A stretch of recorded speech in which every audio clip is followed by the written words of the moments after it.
The stars were burning across the galaxy, and everyone knew it except the humans. Admiral Jake Morrison stood in his office on Luna Base, watching the red dots on his holographic display. Each dot represented a world under attack. Each flash meant another civilization was dying. The Galactic Council had been fighting the hegemony of Zarthak for 30 years now, and they were losing badly. "Sir, the Alterian ambassador is here again," said Lieutenant Nancy Price from the doorway. She looked tired. They all looked tired these days. Jake sighed and straightened his uniform. "Send him in." Ambassador Kethalar walked into the room on his 4 legs, his blue skin darker than usual. That meant he was stressed. Jake had learned to read alien emotions over the years, even though he wished he didn't have to. "Admiral Morrison," the ambassador said in his translated voice, "my people are dying. The hegemony took our outer colonies last week. They killed everyone, even the children." Jake kept his face calm, but inside he felt sick. He had seen the reports. The hegemony didn't just conquer worlds. They destroyed everything that made those worlds worth living on. "I'm sorry for your loss," Jake said, "but Earth's position hasn't changed. We remain neutral in this conflict." "Neutral?" Kethalar's voice rose higher. "How can you be neutral when entire species are being wiped out? We know humans are warriors. We've heard the stories about your history. Help us fight these monsters." "Earth will not involve itself in galactic wars." Jake repeated the same words he had said 100 times before. "We provide humanitarian aid where possible, but we will not take sides in military conflicts." The ambassador's skin turned almost black with anger. "Then you are cowards. You hide behind your borders while the galaxy burns. When the hegemony comes for you, and they will come, remember that you chose to stand alone." After the ambassador left, Jake walked to his window and looked out at Earth hanging in space like a blue jewel. He wondered if they were making the right choice. President Kate Miller believed that staying neutral would keep Earth safe. The military leaders agreed. Earth had spent centuries fighting wars among themselves. They were done with fighting. On the other side of human space, Captain Lisa Hayes commanded the UES Defender as it patrolled the border. Her ship was one of 12 that protected the outer edge of human territory. The Defender was fast and well-armed, but it wasn't built for war against alien fleets. "Captain, we're getting a distress signal," reported Ensign Tom Bradley from his station. "Council ship badly damaged, requesting permission to enter human space." Lisa looked at the tactical display. The alien ship was leaking atmosphere and had multiple hull breaches. Behind it, 3 hegemony vessels were closing fast. "Grant them sanctuary," Lisa ordered. "Move us between them and the pursuit ships. Broadcast on all frequencies that this is neutral human space." The Council ship limped across the border just as the hegemony vessels arrived. They were ugly things, all spikes and angular metal, painted the color of dried blood. "This is Captain Hayes of the UES Defender." Lisa transmitted. "You are approaching human territory. Turn back immediately." The response came in broken English. "Humans weak. Give us the Council ship or we take it." "Negative. The vessel is under human protection. Withdraw or face the consequences." The hegemony ship circled for several minutes, their weapons powered but not firing. Finally, they turned and left. Lisa knew they were only leaving because they had bigger targets to hunt. Dr. Sam Carter worked in his lab deep inside Earth's primary research station. He studied the alien broadcasts that came from the war zones every day. The reports made him sick to his stomach. Entire worlds turned into glass, populations enslaved and worked to death, ancient cultures erased as if they had never existed. "The pattern is getting worse," he told his assistant, Dr. Mary Watson. "The hegemony isn't just conquering territory anymore. They're trying to break the spirit of every species that opposes them." "Maybe we should get involved," Mary said quietly. "We have the technology. We have the ships." "That's not our decision to make," Sam replied, but he didn't sound convinced. "The government knows what they're doing." President Kate Miller sat in her office in Geneva, reading the daily intelligence reports. The news was always bad. The hegemony had superior numbers and better technology than the Council forces. Worse, they fought without any rules. They targeted civilians, destroyed hospitals, and turned captured soldiers into slaves. "Madam President," said her aide, Commander Steve Johnson, "the Council is requesting another meeting. They want to discuss military cooperation." "Schedule it for next week," Kate said. "But the answer will be the same. Earth stays neutral." Some of our military advisors think we should reconsider, Steve said carefully. The hegemony won't stop with council territory. Eventually, they'll come for us too. Kate looked out her window at the peaceful city below. Children played in parks while their parents worked normal jobs. No one worried about alien invasion or galactic war. Earth had found peace after centuries of fighting themselves. She wouldn't throw that away. The galaxy has been fighting wars for thousands of years, she said. Earth spent too long learning that violence only leads to more violence. We'll defend ourselves if attacked, but we won't go looking for fights. Far across the galaxy, Supreme Commander Vex Hall studied reports about the mysterious humans. His species, the Zarthak, had conquered 47 worlds in the past 5 years. Every species they encountered either fought desperately or surrendered quickly. The humans did neither. They claimed to be neutral, reported his intelligence officer, War Captain Thekmore. But our spies say they have advanced technology and large fleets. Why don't they use them? Because they're afraid, Vex Hall decided. They hide behind words like neutral and peace because they lack the courage to fight. When we finish with the Council, we'll show them what happens to cowards. The war continued to rage across the galaxy. Billions died while Earth watched from a distance, sending medical supplies and refugee aid but never weapons or soldiers. The alien species began to whisper that humans were either too weak or too selfish to help others. But on Earth, in secret facilities hidden from alien sensors, other preparations were being made, preparations that would change everything when the time came. The galaxy was burning, and soon the humans would have to choose whether to help put out the fire or watch it consume everything they cared about. War Captain Thekmore looked at the star charts spread before him on the bridge of his warship. The humans had been quiet too long. Supreme Commander Vex Hall wanted to know what they were hiding behind their borders. The intelligence reports say they have 12 ships patrolling their space, reported his second-in-command, Sub-Captain Yextal. Small vessels, probably not military grade. 12 ships to guard an entire sector? Thekmore laughed, showing his sharp teeth. Either they're very confident or very stupid. The Council believes humans are powerful warriors, Yextal said. They keep asking them to join the war. The Council are fools. If humans were warriors, they would already be fighting.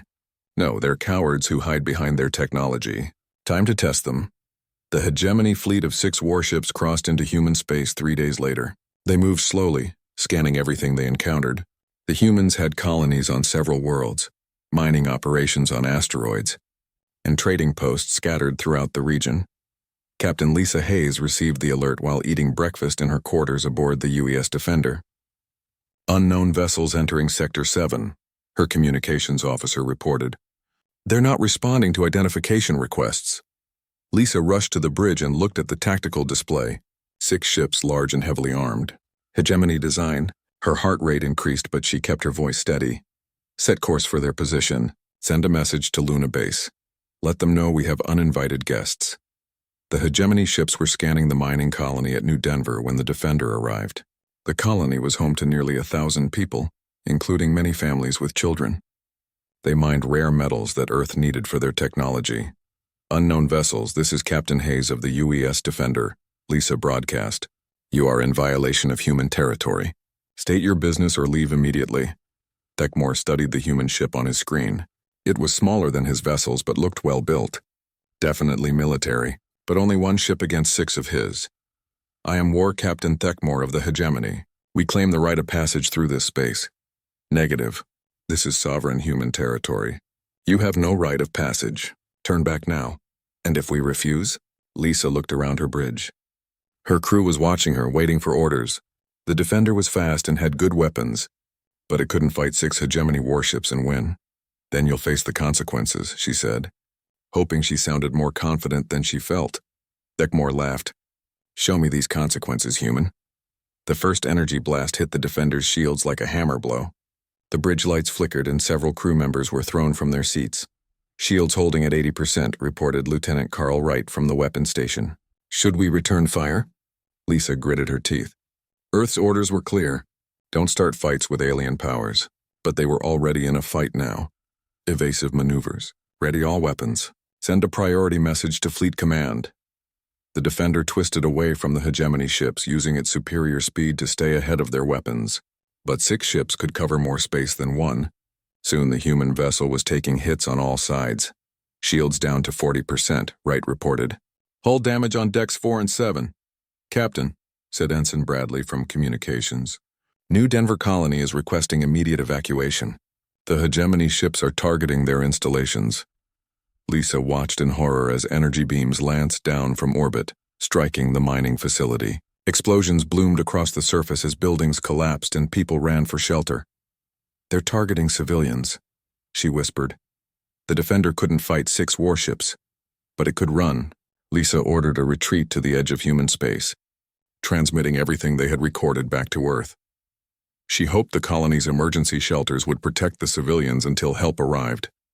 But Thekmore had other plans. He had come to test human resolve, and what he found was exactly what he expected. One small ship that ran away when faced with superior force. Send landing parties to the surface, he ordered. Let's see what these humans are really made of. The colony's emergency shelters were built to protect against mining accidents, not military attack. When hegemony soldiers broke through the reinforced doors, the colonists had nowhere to run. Colony Administrator Pete Williams tried to negotiate with the alien soldiers. We're civilians. This is a mining operation. We have no military value. The soldier who seemed to be in charge looked at him with eyes like black glass. You are humans. That makes you valuable for our studies. What happened next would be recorded by the colony's security cameras and transmitted to Earth before the systems were destroyed. The footage showed hegemony soldiers methodically hunting down every person in the colony. Men, women, children, elderly people, none were spared. The worst part was that they could have simply destroyed the colony from orbit. Instead, they took their time. They wanted the deaths to be personal. They wanted Earth to know that being neutral wouldn't protect them. Commander Alex Turner was on duty at Luna Base when the emergency transmissions arrived. The first was Captain Hayes reporting the attack on her ship. The second was Pete Williams screaming for help as explosions shook the colony around him. The third was silence. Get me President Miller immediately, Turner ordered his communications officer. Priority Alpha clearance. Within an hour, the president was watching the security footage from New Denver Colony. Her face went pale as she saw alien soldiers dragging children from their hiding places. The audio picked up their screams before the feed cut to static. How many? She asked quietly. 847 confirmed dead, Admiral Morrison reported. No survivors found. The hegemony ships left after destroying everything. President Miller closed her eyes. For 30 years, Earth had maintained neutrality by staying out of other people's wars. They had believed that if they didn't threaten anyone, no one would threaten them. They weren't soldiers, she said. They were miners and their families. The hegemony doesn't recognize the difference, Morrison replied. To them, we're all targets. Dr. Sam Carter was called to analyze the attack footage. What he found made his stomach turn. The hegemony soldiers had used weapons designed to cause maximum pain. They had taken their time killing the colonists. This wasn't warfare. This was a message. They wanted us to see this, he told the emergency council meeting. They could have destroyed the colony in minutes from orbit. Instead, they spent hours making sure we would find bodies. What's the message? Asked President Miller. That neutrality is weakness. That Earth is just another target to be conquered when they're ready. General Rick Stone had been quiet during most of the meeting. Now he stood up and walked to the wall display showing human space. Madam President, I need to brief you on Project Cerberus. Miller frowned. I've never heard of any Project Cerberus. It was classified above your level until now. We've been preparing for this day since the first alien contact 30 years ago. Preparing for what? Stone looked directly at her. For war, the room fell silent. Outside the windows, Earth continued its peaceful rotation. But in hidden facilities across the solar system, other preparations were beginning. Preparations that would soon show the galaxy what happened when someone made the mistake of attacking humanity's children. The hegemony had wanted to test human resolve. They were about to get their answer. President Kate Miller stood before the United Earth Assembly with tears streaming down her face. Behind her, the massive screen showed the last transmission from New Denver Colony. 8-year-old Jenny Parker crying for her mother as alien soldiers broke down the shelter door. For 30 years, we chose neutrality, Miller said, her voice breaking. We believed that peace was always possible. We thought that by staying out of galactic conflicts, we could protect our people. We were wrong. The assembly hall was completely silent. Representatives from every nation on Earth watched the footage of children being hunted like animals. They saw the hospital being bombed, while doctors tried to evacuate patients. They witnessed the systematic execution of 847 innocent people. The hegemony of Zarthak has shown us their true nature, Miller continued. They don't seek conquest. They seek extermination. They kill our children to send us a message. Today I send them our reply. She turned to Admiral Morrison, who was standing at attention beside the podium. Admiral, effective immediately, Earth's neutrality is ended. You have full authority to respond to this attack with whatever force you deem necessary. Morrison saluted. Understood, Madam President. Operation Cerberus is now active. In the audience, many representatives looked confused. They had never heard of Operation Cerberus. Most of Earth's government didn't know it existed. But in secret facilities hidden throughout the solar system, alarms were already sounding. General Rick Stone arrived at Facility 7 just as the massive blast doors were opening for the first time in 30 years. Inside, hundreds of technicians were powering up systems that had been waiting in standby mode for 3 decades. Status report, Stone ordered as he walked through the control center. All systems coming online, reported Chief Engineer Rachel Davis. We'll have full power in 6 hours. The shipyards are already beginning production. Stone nodded and looked out through the observation windows. In the vast space beyond, construction robots were assembling warships from prefabricated components. Vessels that made the UES Defender look like a toy. How many ships can we build? He asked. The first wave will have 50 vessels ready in 72 hours. Davis replied. After that, we can produce 20 ships per day until we run out of materials. And how long until we run out of materials? Davis smiled grimly. We've been stockpiling for 30 years, sir. We can build ships for about 5 years before we need to slow down. On Luna Base, Admiral Morrison was briefing Captain Hayes about her new assignment. The Defender had been damaged in the attack, but it was still spaceworthy. You're being promoted to Commodore, Morrison told her. You'll command the first response fleet. Hayes looked at the ship's specifications he handed her. The vessels were unlike anything she had ever seen. Faster than hegemony ships, better armed and equipped with stealth technology that would make them nearly invisible. Where did these come from? She asked. We've been building them in secret since first contact, Morrison explained. The government decided that Earth needed to be ready for war, even if we hoped we'd never need to fight one. How many people knew about this? Less than 1,000 scattered across dozens of facilities. Everyone else believed Earth only had the patrol ships like your Defender. Hayes studied the plans. The new ships carried weapons she didn't recognize. Missiles that could track targets across star systems. Energy cannons that could punch through any known armor. And something called kinetic bombardment systems that fired solid projectiles at nearly the speed of light. These are weapons of war, she said quietly. Yes, they are. The question is, are you ready to use them? Hayes thought about Jenny Parker and all the other children who died at New Denver. Sir, I'm ready to make the people who killed our colonists regret they were ever born. Dr. Sam Carter was working around the clock in his laboratory, but he wasn't studying alien cultures anymore. He was weaponizing his research. The Zarthak physiology has several weaknesses we can exploit, he explained to his team. Their respiratory system is particularly vulnerable to engineered viruses that won't affect other species. Biological warfare? Asked Dr. Mary Watson, looking uncomfortable.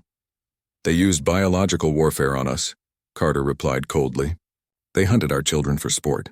I'm simply returning the favor. Sam, this isn't like you. You've always advocated for peaceful solutions. Carter pulled up the security footage from New Denver on his screen. Watch this and tell me about peaceful solutions. Watson watched the alien soldiers drag a family from their hiding place. The parents tried to shield their children, but the soldiers shot them all anyway. When it was over, Watson was crying. How long to develop the virus? She asked. Already done. We've been preparing biological countermeasures for every known alien species since first contact, just in case. Colonel Amy Foster stood in the hangar bay of Facility 7 looking at her new command. The UES Retribution was 3 times larger than any ship in Earth's public fleet. Its hull was black as space itself, covered in stealth plating that would make it invisible to most sensors. She's beautiful, said her second in command. Major Kyle Davis, she's a weapon, Foster corrected. The most dangerous weapon humanity has ever built. And we're going to use her to make sure no one ever threatens Earth's children again. The crew boarding the Retribution was unlike any military unit in Earth's history. They had trained for 30 years for a war they hoped would never come. Every one of them had volunteered for what they knew might be a suicide mission.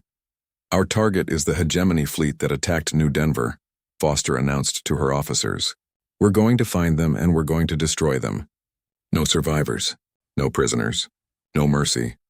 Lieutenant Commander Sarah Knight, the ship's tactical officer, had spent her entire career studying alien warfare. She knew every hegemony battle formation, every weakness in their technology, every mistake they commonly made.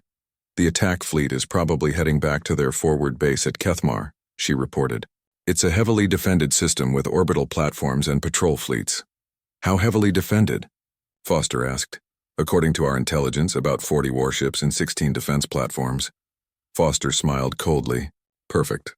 We'll need something challenging for our first mission." The Retribution launched from Facility 7 along with its sister ships, the UES Vengeance and the UES Fury. They moved through space like shadows, their stealth systems making them invisible to both human and alien sensors. Captain Ben Clark commanded the Vengeance, while Captain John Miller led the Fury. All three captains had the same orders: find the aliens who killed their people and make them pay. "This is Commodore Hayes aboard the UES. Justice," came the transmission from the fleet flagship. "All ships, this is our first combat mission. Remember what we're fighting for. Remember New Denver. Remember our children." The human fleet accelerated toward the edge of their territory, moving faster than any ship the aliens had ever seen. Behind them, Earth's hidden shipyards continued building more vessels. Ships that would carry humanity's answer to those who thought they could murder innocent people without consequence. War Captain Techmore was celebrating his successful raid on the human colony when his sensors detected something impossible. 3 ships were approaching his position, but they hadn't been there a moment before. "Where did they come from?" he demanded. "Unknown, sir. They just appeared on our screens." Techmore studied the approaching vessels. They were larger than the human patrol ship he had fought before, and they were moving very fast. "Human ships?" he asked. "The configuration doesn't match any known human vessels in our database." Techmore felt a cold chill run down his spine. If the humans had ships they hadn't shown to anyone, what else were they hiding? "All ships, battle formation. Prepare to engage." But as the human ships closed the distance, Techmore realized he had made a terrible mistake. These weren't the weak, frightened humans he had expected. These were predators, and they had come hunting. Captain Ben Clark stood on the bridge of the UES Vengeance, watching the hegemony ships try to form a battle line. They moved like they had all the time in the world. "Like they weren't about to die. Range to target?" he asked his weapons officer. 30,000 kilometers and closing," reported Lieutenant Paul Wright. "All weapons charged and ready. Target their lead ship. I want them to know we're here." The Vengeance fired its main cannon. The energy beam crossed space in an instant and struck the hegemony warship exactly where Clark had aimed. The alien vessel's shields flared and collapsed completely. The beam continued through the hull and out the other side. War Captain Techmore felt his ship shake as the human weapon punched through every deck. Half his crew was dead in seconds. Atmosphere poured out of the massive holes in his hull. "Impossible," he whispered. "No single shot should penetrate our shields and armor." "Sir, 2 more human ships are approaching from different vectors," reported his tactical officer.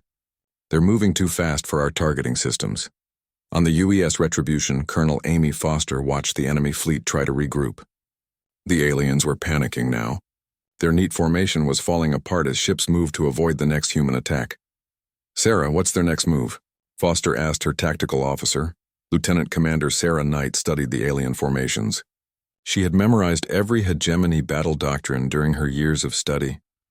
"They'll try to concentrate their fire on one of our ships while the others escape. Standard hegemony tactic when facing superior technology. Not today. All ships execute pattern Delta." The 3 human ships moved like dancers, flowing around the enemy formation in perfect coordination. They had trained for this exact scenario hundreds of times in simulation. Now they were doing it for real. The UES Fury under Captain John Miller struck the next target. Its missiles flew through space like metal lightning, each one guided by advanced targeting systems. The hegemony ship tried to shoot them down, but the human missiles were too fast and too smart. The explosions tore the alien vessel apart from the inside. Pieces of hull plating spun away into space, glowing red-hot from the internal fires. 3 ships down, reported Ensign Tom Bradley from the communications station.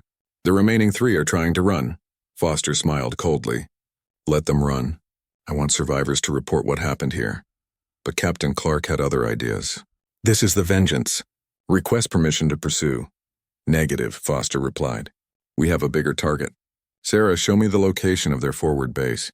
Knight brought up the star charts. Kethmar system, 18 light-years from here. According to intelligence, it's heavily fortified. How heavily? 40 warships, 16 defense platforms, and orbital weapons arrays around the main planet. Foster looked around her bridge. Her crew was watching her, waiting for orders. These people had trained their whole lives for this moment. Set course for Kethmar. It's time to send a message. The human fleet jumped to hyperspace, moving faster than any alien ship could follow. They crossed 18 light-years in 6 hours, a journey that would take most alien vessels 2 days. When they dropped back into normal space at the edge of the Kethmar system, they found exactly what intelligence had promised. The hegemony had turned the system into a fortress. 43 warships, Knight reported. 16 defense platforms around the main planet. Multiple sensor arrays and communication stations. Defensive capabilities? Foster asked. Each platform mounts heavy weapons equivalent to 5 warships. The orbital arrays can target multiple ships simultaneously. Foster studied the tactical display. In any normal battle, 3 ships against such a force would be suicide. But these weren't normal ships, and this wasn't a normal battle. John, Ben, are you seeing this? Confirmed, replied Captain Miller from the Fury. Looks like they're expecting company. They are, Foster said. All ships, commence attack run. Target priority. Communication arrays first, then defense platforms. Then the fleet. The human ships accelerated toward the hegemony fortress, their stealth systems making them nearly invisible until they opened fire. The first salvo struck 6 communication arrays simultaneously, cutting off the base's ability to call for reinforcements. Base Commander Yexthak watched his displays in horror as his sensor stations vanished one by one. The attacking ships appeared on his screens for split seconds before disappearing again. How many ships are attacking us? He demanded. Unknown, sir. Our sensors can't maintain lock. They appear to have some form of advanced stealth technology. Fire all weapons. Saturate the area with energy blasts. The hegemony base opened fire with everything they had. Energy beams and missile swarms filled space around the human ships. But the humans moved through the barrage like ghosts, their ships flowing between the attacks with impossible grace. On the Retribution, Foster watched the alien weapons miss by meters. Their ship's computer predicted the enemy fire patterns and automatically adjusted course to avoid them. Their targeting systems can't compensate for our speed, Knight reported, and our stealth plating is scattering their sensor beams. Then let's show them what real weapons look like. Target the nearest defense platform.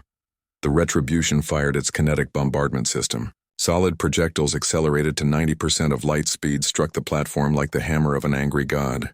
The entire structure simply vanished in a ball of plasma. Platform destroyed, Wright reported. No debris larger than a molecule. The human ships swept through the hegemony defenses like a storm. Defense platforms exploded one after another. Warships that tried to intercept them were destroyed before they could fire a shot. Major Kyle Davis, commanding the Retribution's ground assault team, watched the battle from the ship's observation deck. He had never seen anything like it. The human ships moved through enemy fire as if it wasn't there, striking with perfect accuracy every time. This is what we built during 30 years of peace, he said to his sergeant, Tony Lopez. This is what we were hiding. Those alien bastards picked the wrong species to mess with, Lopez replied. The battle lasted 17 minutes.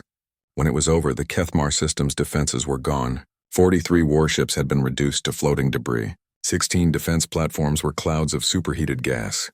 The base's orbital installations were ruins. Foster opened a communication channel to the planet's surface. She knew the hegemony commanders were still alive down there, hiding in their underground bunkers. This is Colonel Foster of the United Earth Fleet.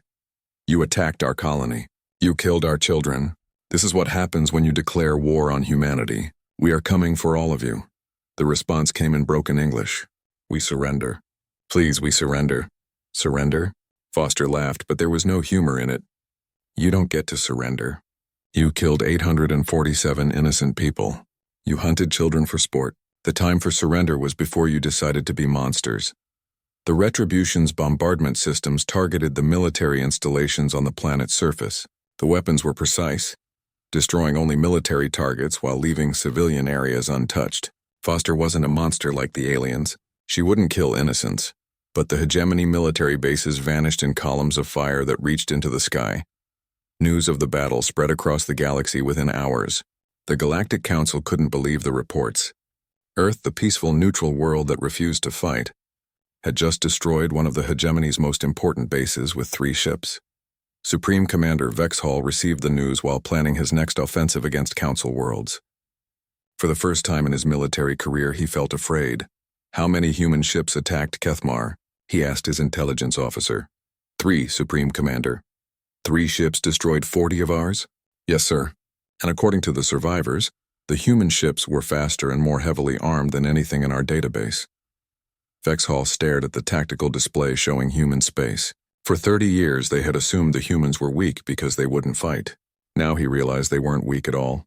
They had been preparing. How many ships do the humans really have? He whispered. His intelligence officer's answer made his blood run cold. We don't know, sir. We never knew. 6 months after the attack on New Denver, the galaxy had changed completely. Supreme Commander Vexhall sat in his command bunker on Zarthak Prime, reading reports of another defeat. The human fleet had liberated the Helix Nebula colonies, destroying an entire hegemony battle group in the process. How many ships did we lose? He asked his aide. 23 warships, sir. The humans lost nothing. Vexhall closed his eyes. In 6 months of fighting, his forces had destroyed exactly 0 human vessels. Meanwhile, the humans had systematically dismantled his empire world by world.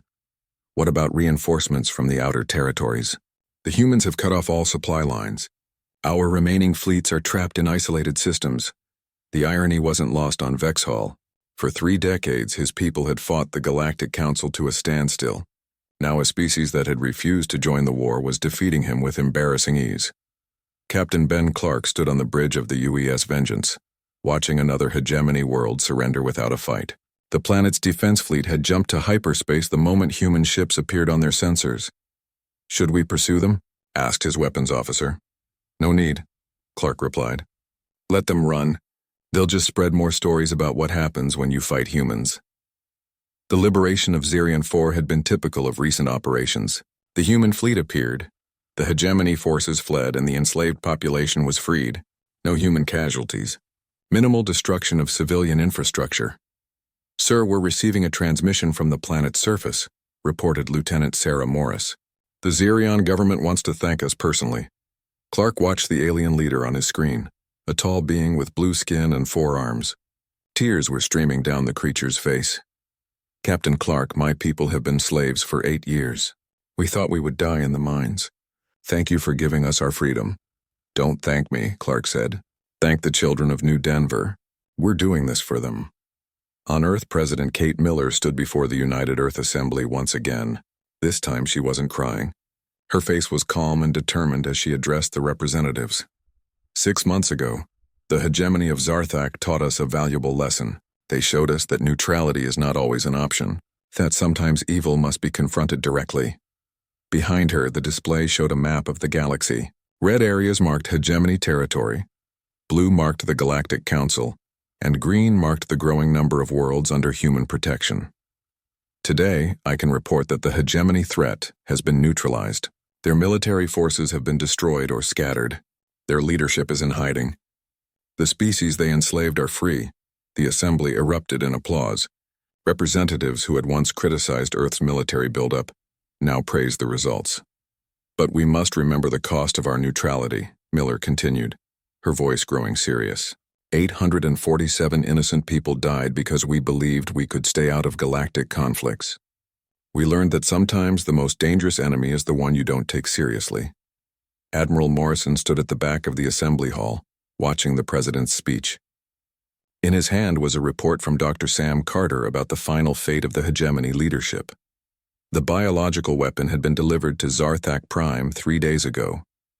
It was designed to target only the Zarthak species, leaving other life forms unharmed. Within 72 hours, every member of the hegemony's ruling class would be dead. It was, Morrison reflected, a fitting end for those who had hunted human children for sport. Colonel Amy Foster commanded the fleet approaching Zarthak Prime, the hegemony's homeworld. Intelligence reports said Vexhall was hiding in an underground bunker, protected by the planet's last defense fleet. 24 ships guarding the planet, reported Lieutenant Commander Sarah Knight. Orbital defense platforms, planetary shield generators. Standard approach, Foster ordered. Disable their defenses, then broadcast surrender terms. But as the human fleet closed on the planet, something unexpected happened. The hegemony ships powered down their weapons and opened communication channels. Human fleet. This is Admiral Kexmar of the Hegemony Defense Force. We wish to discuss terms of surrender. Foster was surprised. The hegemony had never tried to surrender before. Usually they fought to the death or ran away. What terms? She asked. We offer complete capitulation. All hegemony military forces will stand down. We will accept whatever punishment Earth deems appropriate. Foster looked around her bridge. Her crew seemed as surprised as she was. Why now? She asked the alien admiral. Because we have learned what happens when you declare war on humanity, came the reply. We have lost everything. Our fleets are destroyed. Our colonies are free. Our leaders are dead or dying. We surrender unconditionally. Foster opened a channel to Admiral Morrison on Earth. Sir, the hegemony wants to surrender. Accept their surrender, Morrison replied after a moment, but keep our guns pointed at them. The formal surrender ceremony took place on Earth 3 weeks later. The surviving hegemony leaders were brought to Geneva under heavy guard. They knelt before President Miller and formally admitted their crimes against humanity and dozens of other species. For the massacre at New Denver Colony, Miller read from the charges, for the enslavement of innocent populations, for crimes against sentient life throughout the galaxy, the hegemony of Zarthak is hereby dissolved. The alien leaders said nothing. Most of them were already dying from Dr. Carter's biological weapon. They had perhaps days left to live. Your remaining territories will be placed under Galactic Council administration, Miller continued. Your military assets will be destroyed. Your government will cease to exist. After the ceremony, Miller met privately with Ambassador Keith Alar from the Galactic Council.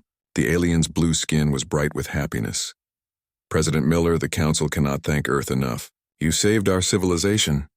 We should have acted sooner, Miller replied. If we had joined the war 3 decades ago, how many lives could we have saved? Perhaps. But you also taught the galaxy an important lesson. Sometimes the most dangerous enemy is the one who chooses not to show their strength. General Rick Stone stood in the observation deck of Facility 7, watching construction robots build more warships. Even with the hegemony defeated, Earth continued to expand its military capabilities. Planning for the next war already? Asked Dr. Sam Carter, joining him at the window. There's always a next war, Stone replied. The galaxy is full of species that might decide humanity looks like an easy target. We need to make sure they think twice. And if they don't think twice, Stone smiled grimly, then we'll remind them what happened to the last species that attacked our children. On New Denver, now rebuilt and more beautiful than before, a memorial stood in the center of town. It listed the names of all 847 colonists who died in the hegemony attack. At the bottom, an inscription read, "They died because Earth chose neutrality. We live because Earth chose justice." Captain Lisa Hayes, now Admiral Hayes, visited the memorial every year on the anniversary of the attack. She would stand before the wall of names and remember why humanity had abandoned its neutrality. A young girl approached her during one visit. She couldn't have been more than 8 years old, the same age as Jenny Parker had been. "Admiral Hayes," the girl said, "my teacher says you're a hero, that you fought the bad aliens." Hayes knelt down to the girl's level. "I'm not a hero, sweetheart. The real heroes are the people whose names are on this wall. They're the ones who taught us that sometimes you have to fight for what's right. Will the bad aliens ever come back?" Hayes looked up at the memorial, then back at the girl. "Maybe someday other bad aliens will come. But if they do, they'll learn the same lesson. Earth protects its children." In the depths of space, human patrol fleets continued their watch. The UES Defender, repaired and upgraded, patrolled the same routes where the war had begun. But now it wasn't alone. Dozens of human warships moved through the galaxy, ensuring that no species would ever again mistake humanity's love of peace for weakness. The galaxy had learned that Earth refused to join conflicts not out of fear, but out of choice.